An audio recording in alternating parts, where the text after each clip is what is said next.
حجاج بن یوسف کا زمانہ وہ دور تھا جب بنو امیہ کی حکومت اپنے عروج پر تھی اور انتشار کے دہانے پر بھی۔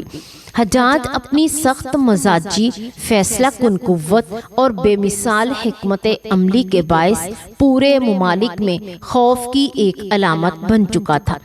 اس کی شخصیت تضادات سے بھری ہوئی تھی، عدالت بھی کرتا تھا مگر ظلم بھی اس کے نام سے جڑا تھا۔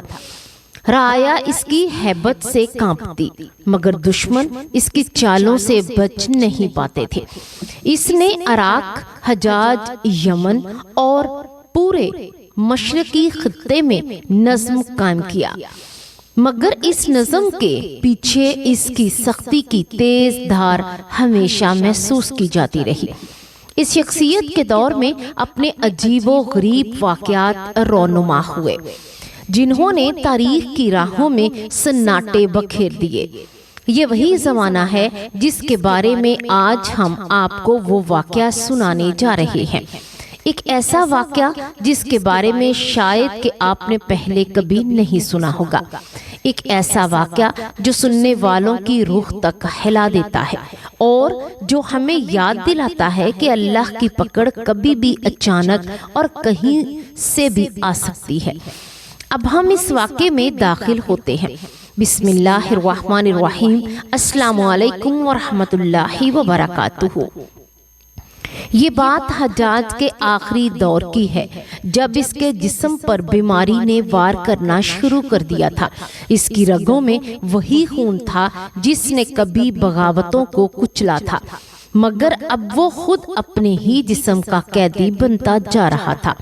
وہ بستر پر لیٹا ہوا تھا، چہرہ زرد، آنکھیں ڈوبتی ہوئی، مگر غرور ابھی بھی سینے میں دہکتا ہوا۔ حکیم آتے جاتے تھے، کوئی دوا کارگر نہ ہوتی تھی۔ ہر نئی دوا اس کی تکلیف بڑھا دیتی اور وہ بے بسی کے عالم میں زمین پر مکڑیاں گھومتی دیکھتا تو کبھی کراہ اٹھتا، کبھی دھاڑ مارتا۔ جو لوگ اسے دیکھنے آتے تھے وہ یہی کہتے، اے حجاج، تم تو کبھی کسی کے سامنے جھکے نہیں، اب یہ بیماری تمہیں کیوں نہیں چھوڑ رہی؟ وہ تڑپتے ہوئے کہتا، یہ اللہ کی طرف سے ہے، مگر میں نے کون سا ایسا گناہ کیا ہے جس نے مجھے اس حال میں پہنچا دیا؟ وہ ذہنی اذیت میں مبتلا تھا، اکثر راتوں میں چیخ کر اٹھ جاتا، کہتا کہ کوئی سایہ اس کے قریب آ کر کھڑا ہوتا ہے، کوئی اس کے کان کے پاس آ کر کہتا ہے، اٹھ حجاج، تیرا وقت قریب ہے۔ پھر کبھی کہتا کہ کوئی میرے گناہوں کا حساب لینے آیا ہے۔ ایک رات وہ اپنے حجرے میں لیٹا ہوا تھا، گرد و پیش میں سناٹا پھیلا ہوا تھا، ہلکی ہوا بھی چل رہی تھی، مگر اس سناٹے کے اندر ایک عجیب بھاری پن تھا۔ اچانک دروازے کے پاس ایک دبی سایہ سا ابھرا۔ پہرے دار دروازے پر موجود تھے مگر انہیں کچھ دکھائی نہ دیا۔ حجاج نے تڑپ کر کہا، کون ہے؟ کون آیا ہے؟ وہ سایہ جسے اس کے دل میں اتر گیا۔ اس نے محسوس کیا کہ کس کی نگاہیں اس کے وجود کے اندر تک گھس گئی ہیں۔ اس کے جسم میں ایک بجلی سی دوڑی اور اس نے ہاتھ اٹھا کر کہا، اے اللہ، کیا میرا وقت آ گیا ہے؟ کیا میں نے توبہ کے دروازے کھولنے میں دیر کر دی؟ پھر اچانک وہ چیخ کر اٹھا، نہیں، مجھے ایک موقع اور دے دیں۔ لیکن سایہ جیسے خاموشی سے اسے دیکھتا رہا۔ صبح ہوئی تو وہ اور زیادہ بگڑ چکا تھا۔ لوگ اسے دیکھتے تو حیران رہ جاتے کہ وہ شخص جو کبھی لاکھوں کا حکم چلاتا تھا آج اپنے جسم کے ایک ایک درد کے سامنے شکست خوردہ پڑا ہے۔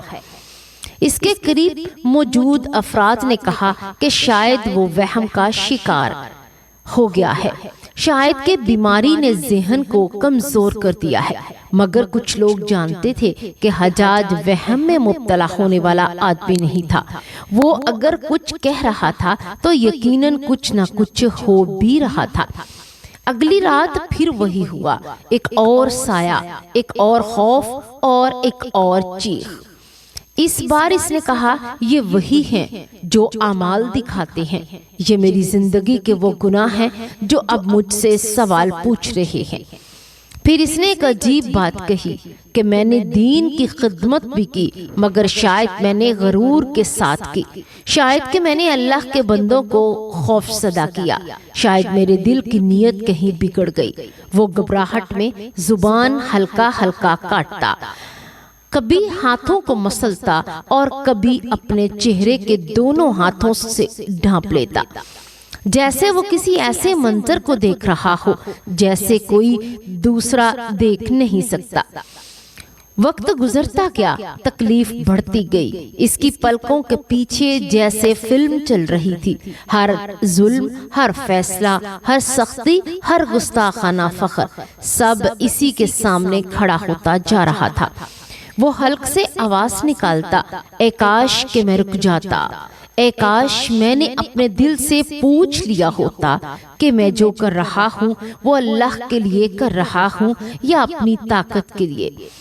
انہی دنوں میں ایک واقعہ پیش آیا جس نے اس کے قریب موجود ہر شخص کو ہلا کر رکھ دیا۔ وہ رات شدید سرد تھی، اس کی سانس ٹوٹی ٹوٹی چل رہی تھی۔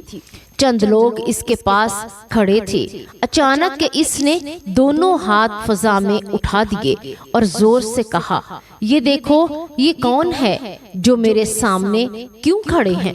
ان کے ہاتھوں میں آگ ہے، یہ میرے اعمال ہیں، آگ کی شکل میں میرے پاس آئے ہیں۔ پھر وہ لرزتا ہوا بولا، مجھے پانی دو، میرے دل میں آگ لگی ہے۔ مگر اسے پانی نہیں چاہیے تھا، اسے سکون چاہیے تھا، مگر سکون اس سے بہت دور جا چکا تھا۔ کہا جاتا ہے کہ اس نے آخری دنوں میں بار بار کہا، اے اللہ میں جانتا ہوں تیری رحمت بہت وسیع ہے، اگر تو نے مجھے معاف کر دیا میرا کچھ نہیں بگڑے گا، مگر اگر تو نے پکڑ لیا تو میں کہیں بھی چھپ نہیں سکوں گا۔ اس کے الفاظ خوف کے ساتھ امید کے درمیان جھولتے رہے۔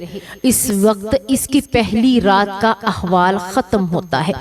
اگلی صبح وہ پہلے سے زیادہ کمزور تھا، آنکھوں کے گرد حلقے گہرے ہو چکے تھے، زبان خشک تھی، ہاتھوں میں کپ کپی تھی اور اس کے ذہن میں بار بار وہی تصویریں گردش کر رہی تھی جن کا ذکر وہ گزشتہ رات کرتا رہا تھا۔ درباری طبیب اور قریبی لوگ اس کے گرد بیٹھے تھے، مگر کسی کو سمجھ نہیں آ رہی تھی کہ حجاج کس چیز سے ڈرا ہوا ہے۔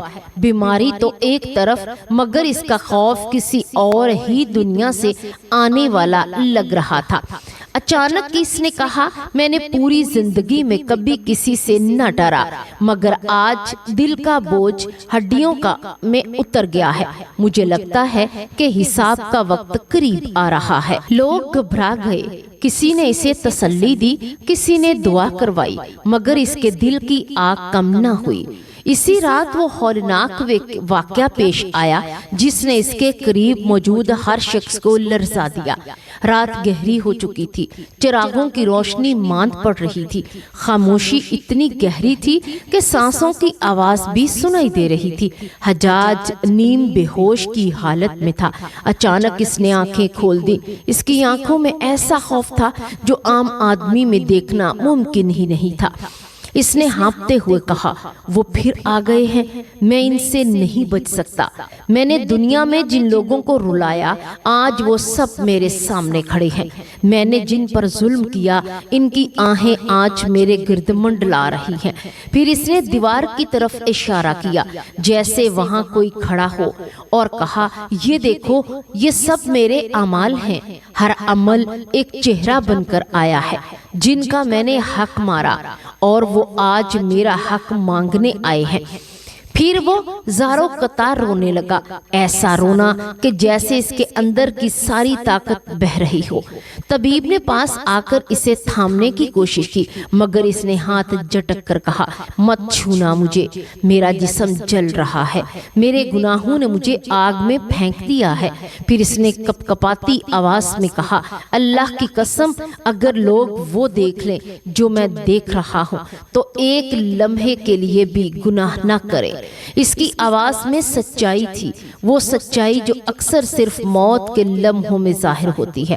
پھر وہ ہانپتے ہوئے کہنے لگا، اے اللہ، کیا میں نے تیری زمین پر تیرا انصاف نہیں پھیلایا؟ کیا میں نے فساد روکنے کی کوشش نہیں کی؟ کیا میں نے قرآن کی خدمت نہیں کی؟ مگر ہاں میں نے سختی کی، زیادتی کی، میں نے انسانوں کو خوف میں رکھا، اور آج وہی خوف میرے سامنے آیا ہے۔ اس کی آنکھوں سے آنسو ٹپکنے لگے۔ جن لوگوں نے اسے زندگی بھر روتے نہیں دیکھا، آج اس کا یہ حال دیکھ کر کانپ گئے۔ پھر اس نے آسمان کی طرف ہاتھ اٹھاتے ہوئے کہا، اے میرے رب، تو بخش دے، تو درگزر کر دے۔ تیرے سوا کون ہے جو میرے دل کی آگ بجھا سکتا ہے؟ میں نے اپنی طاقت پر بھروسہ کیا، آج میں کچھ بھی نہیں۔ یہ سن کر ایک بزرگ عالم جو اس کے قریب بیٹھے ہوئے تھے دھیرے سے بولے، اے حجاج، رب کی رحمت بہت بڑی ہے۔ توبہ کے دروازے موت کے آخری سانس تک کھلے رہتے ہیں۔ اخلاص کے ساتھ توبہ کر لے، شاید کہ اللہ تیرے حال پر رحم فرما دے۔ حجاج نے ہاتھوں سے اپنا چہرہ ڈھانپ لیا اور روتے ہوئے کہنے لگا، میں گواہی دیتا ہوں کہ اللہ کے سوا کوئی عبادت کے لائق نہیں، کوئی معبود نہیں، اور وہی سب سے بڑی رحمت ہے۔ میں اس سے معافی مانگتا ہوں۔ اس کے الفاظ میں شکست بھی تھی، ندامت بھی تھی، اور لرزتے ہوئے دل کی فریاد بھی۔ وقت گزرتا گیا، اس کے جسم میں طاقت کم ہوتی گئی، آواز مدھم پڑنے لگی، چہرے پر خوف کے ساتھ ساتھ ایک عجیب سکون اترنے لگا۔ اس کے آخری لمحات قریب آ گئے۔ جیسے جیسے کہ سانسیں کمزور ہو رہی تھی، وہ آہستہ آہستہ بولتا جا رہا تھا، اے اللہ، مجھے معاف کر دے، میرا حساب آسان کر دے، میری قبر کو کشادہ کر دے۔ اور پھر ایک لمحہ آیا جب اس کا ہاتھ کانپتے ہوئے اٹھا، اس کی آنکھیں آسمان کی طرف دیکھتی رہیں، اور اس کے ہونٹوں پر آخری الفاظ لرز دے، اے اللہ، میں تیرے پاس آیا ہوں۔ اس کی سانس ٹوٹ گئی، کمرے میں خاموشی پھیل گئی، لوگ حیران کھڑے تھے۔ وہ شخص جو زندگی میں کبھی کسی کے سامنے نہ جھکا تھا، آج اللہ کے خوف کے سامنے پوری طرح ٹوٹ گیا تھا۔ یہ دنیا کی حقیقت ہے، طاقت، عہدہ، شہرت سب ختم ہو جاتے ہیں، باقی رہ جاتا ہے تو صرف عمل، اور ایک دل جو آخری لمحے تک اللہ کی رحمت کو پکارتا ہے۔ اے اللہ، ہمیں اپنے خوف اور ہمیں اپنی محبت میں زندگی گزارنے کی توفیق دے، ہماری قبروں کو نور سے بھر دے، اور ہمارے دلوں کو سیدھا کر دے، ہمارے گناہوں کو معاف فرما دے، ہمیں ایسے انجام سے بچا لے جس میں روح خوف سے کانپ اٹھے اور دل بوجھ سے دبا ہو۔ اللہ تبارک و تعالیٰ سے دعا ہے کہ اللہ تبارک و تعالیٰ ہمیں نیکی کی بات کو سننے، سمجھنے اور اس پر عمل کرنے کی توفیق عطا فرمائے۔